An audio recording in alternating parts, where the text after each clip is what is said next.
যুক্ত ক্রিয়াযোগ, সুষুম্না, অন্তর্মুখী প্রাণায়াম, সম্ভাবী মহামুদ্রা, কপালভাতি শিখতে চাইছেন?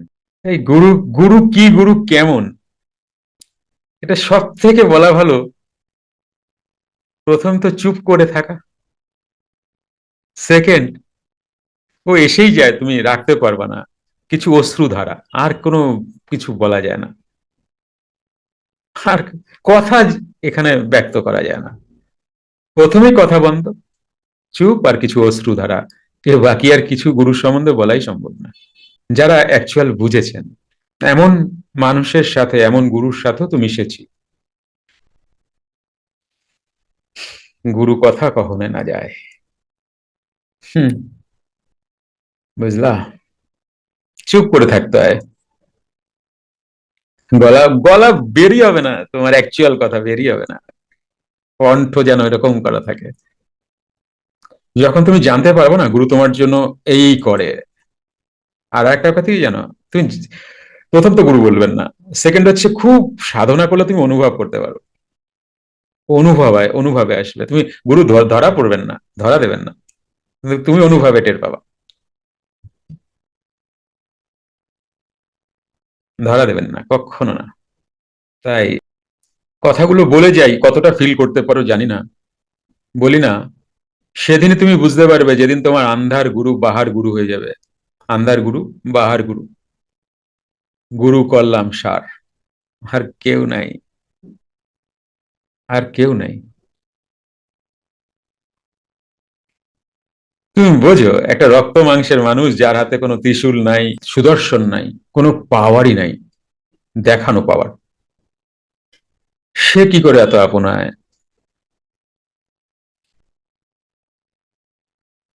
সমস্ত কেউ, কোনো দেবদেবী এই ত্রিশূল বা সুদর্শন চক্র, খড়গ, এদের তো অনেক পাওয়ার, তাই না? এনাদের অনেক পাওয়ার, আমরা জানি। কিন্তু কখন একটা মানুষ সমস্ত কিছুকে ছেড়ে শুধু গুরুর চরণ সার করেন, তার মনে এতটুকু ভয়ও নাই যে কি হবে। একটা মানুষের প্রতি বিশ্বাস, বুঝতে পারছো? তাই বৈষ্ণব শাস্ত্র বলছেন মানুষ ভজন।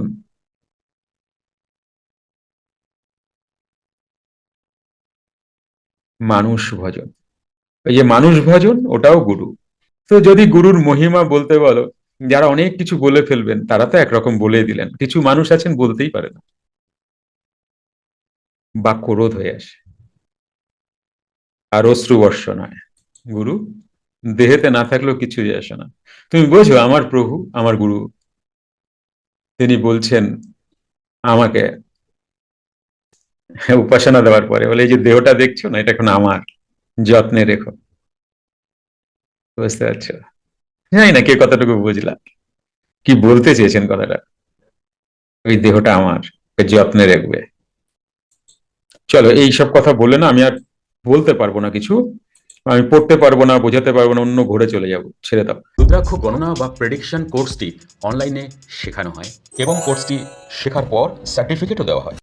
এসব নিয়ে বেশি, এসব কি একা একা বসে, এই যে আমরা সাধু সাধু সঙ্গ করতাম না, এই কথাগুলো হতো, এই টাইপের নানা ধরনের কথা। এবং তুমি ভাবতে পারবে না কখন ভোর হয়ে গেছে, পাখি ডাকছে, কিছু খেয়াল নাই, কিচ্ছু খেয়াল নেই। বাথরুমটা অব্দি নাই।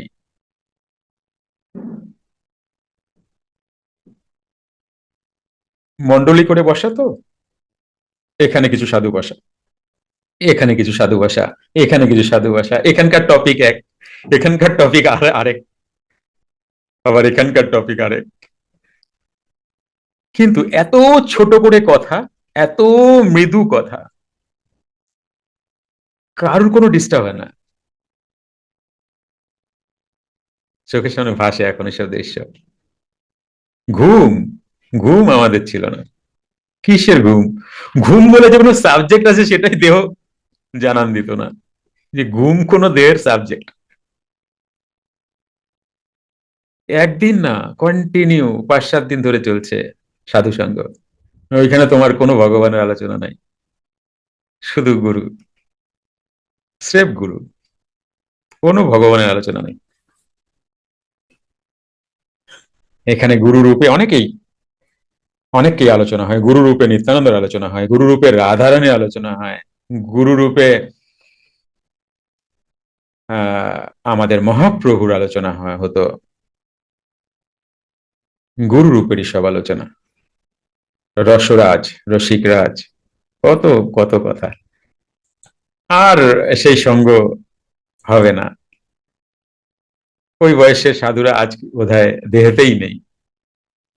যাই হোক, জীবনে যাই করো না কেন, সংসার একভাবে না একভাবে, একদিক না একদিক চলেই যাবে, মাঝখানে ফাঁকে পড়বে সাধনটা।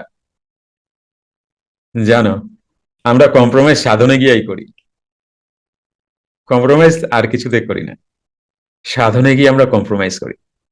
আজ থাক, আজ হাঁপিয়ে গেছি, আজ বড্ড ক্লান্ত, আজ মুড নেই, আজ বিয়ে বাড়ি, আজ দুর্গাপূজা, কি না, দিনের শেষে কম্প্রোমাইজ কিসের সাথে? সাধনার সাথে। এই সাধনা মেয়েটারে কিছুতেই পছন্দ হয় না কারোরই, সাধনা মেয়েটা খুব একটা সুবিধার না, বসলেই 2.5-3 ঘন্টা নিয়ে নেয়, এই কারণে ঠিক এই মেয়েটারে পছন্দ হয় না, বুঝলা? আবার খাটবো সাধনটা নিয়ে, কি দরকার?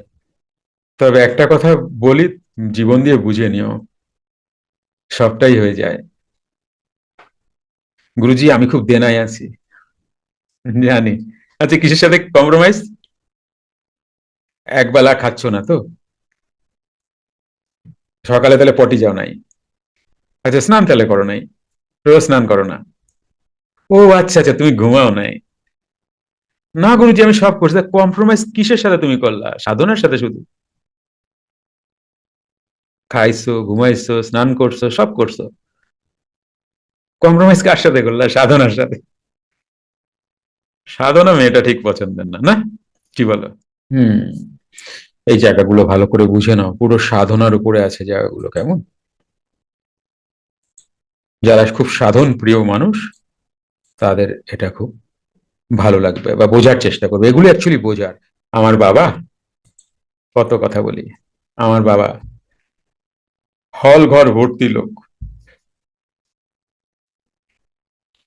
তো একজন বাবারে টেস্ট করতে আসছে, যিনি সত্যি যোগীরাজ কিনা,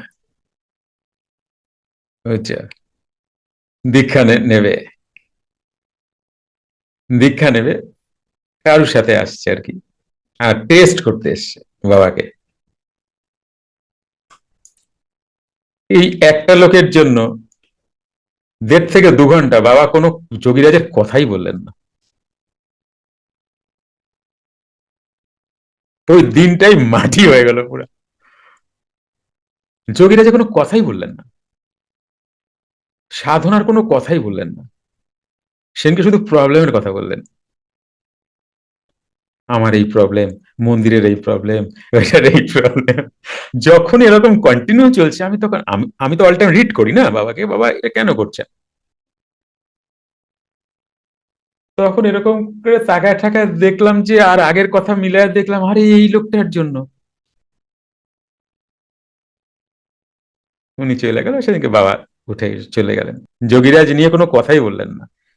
অভিভাবক কাউকে উনি না করতে পারবেন না, না আমি আপনাকে দীক্ষা দেবো না, সেদিনকে কোনো কথাই বললেন না, সেদিনকে বাবা প্রবলেমের কথা বললেন। ওই লোকটা কি ভাবলো, যে যে নিজের প্রবলেম সলভ করতে পারে না, সে, তাকে আমি যোগীরাজ ভাবতেছি, লাহিড়ী বাবা ভাবতেছি, কি বুঝতে পারছো? যোগীরাজ কথা এত সহজ না, সাধনা প্রাণায়াম ক্রিয়াযোগ তোমরা যারা ভাগ্যবান তারাই করতে পারছো, এত সহজ না, কইরা দেখো, টাইনা দেখো, কতদিন পারবা, পারবা না, পূর্ণ কৃপা না হলে সম্ভবই না। কত মানুষকে বাবা আসলেন, দীক্ষাই দিলেন না, দীক্ষাই দিলেন না আমাদের চোখের সামনে।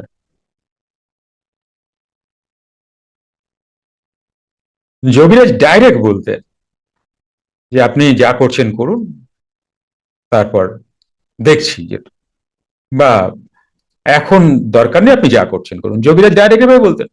আমার বাবা এসব বলতেনই না, কিচ্ছু বলতেন না, অন্য গল্পে চলে যেতেন, উঠে চলে যেতেন, হয়ে গেছে। এদের প্রত্যেকেই কি আসে যোগীরাজকে দর্শন করতে এসছে, এবার যোগীরাজের জব পাইতেছে না, বাবা ডাইরেক্ট কাউকে বলতেন না তো। বাবা বাবা ক্রিয়া যদি দেবে না, তো স্ক্যান করে নিয়েছে না, না হবে না, তো হবে না। যুক্ত ক্রিয়াযোগ, সুষুম্না অন্তর্মুখী প্রাণায়াম, সম্ভাবী মহামুদ্রা, কপালভাতি শিখতে চাইছেন? প্রতি সপ্তাহে মঙ্গল, বুধ ও বৃহস্পতিবার রাত 8টা থেকে 9টা অবধি জুম অনলাইনে নিজের বাড়ি বসেই শিখতে পারবেন। যোগাযোগ জ্ঞানী গুরু কমিউনিটি, ফোন নাম্বার 9903680146।